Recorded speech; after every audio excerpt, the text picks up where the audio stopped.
میں اس پر ایک واقعہ عرض کرتا ہوں، اور یہ حضرت ابو سعید خدری رضی اللہ عنہ کی حدیث ہے، مسلم میں بھی موجود ہے، ترمذی میں بھی موجود ہے، ابو داؤد میں موجود ہے، اور کئی کتابوں میں آئی ہے، بڑی تفصیل سے حدیث آئی۔ اس کے راوی ابو صائب رضی اللہ عنہ، ابو صائب رضی اللہ عنہ کہتے ہیں میں حضرت ابو سعید خدری کے گھر گیا ان سے ملنے کے لیے، تو وہ نماز پڑھ رہے تھے، میں وہیں بیٹھ گیا جہاں وہ نماز پڑھ رہے تھے، اسی کمرے میں برابر میں بیٹھ گیا، میں انتظار کرنے لگا۔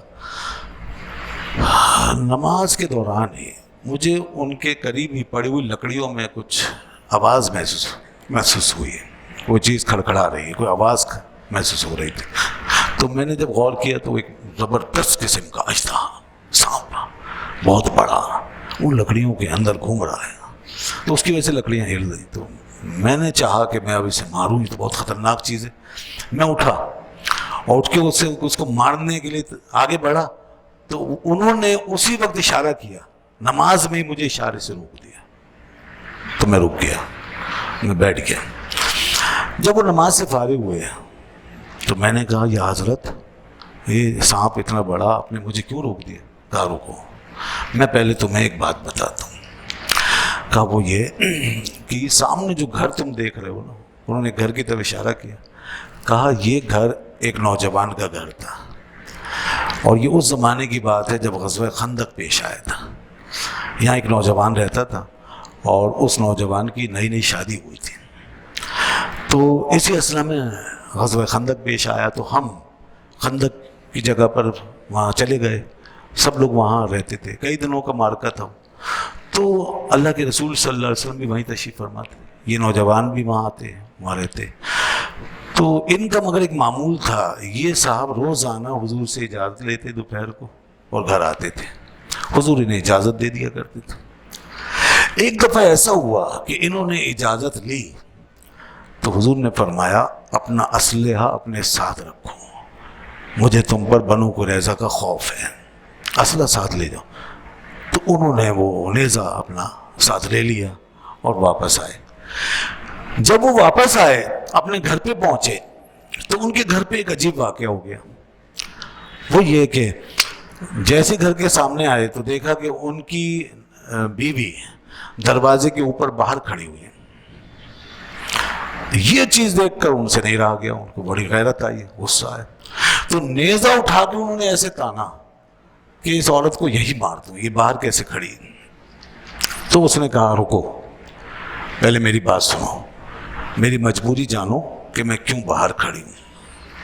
کہا اندر آؤ اور دیکھو یہ اندر کیا ہے۔ کہتے ہیں وہ نوجوان جیسے اندر کمرے میں داخل ہوئے تو ان کے بستر پر ایک بہت موٹا سانپ کنڈلی مار کے بیٹھا ہوا، ایک اژدہا وہ بیٹھا ہوا۔ اب انہوں نے کیا کہ وہ نیزہ ہاتھ میں تھا تو انہوں نے فوراً وہ نیزہ اس کو مارا اور گھونپ دیا۔ سانپ کو تو انہوں نے نیزے میں پرو لیا، ساتھ ہی انہوں نے نیزہ پکڑ کے بیچ میں لا کے اسے ایسے گاڑ دیا۔ اب جب انہوں نے گاڑا نیزے کو تو سانپ جو اس کے اوپر لپٹا ہوا تھا اور وہ مضطرب ہو رہا تھا، تو اس نے موقع پاتے ہی ان کو پکڑ لیا۔ سانپ نے اس حالت میں کہ نیزہ گھپا ہوا ہے مگر ان کو پکڑ لیا اور پکڑ کے اس نوجوان سے وہ لپٹ گیا۔ پھر دونوں کا مقابلہ ہوتا رہا۔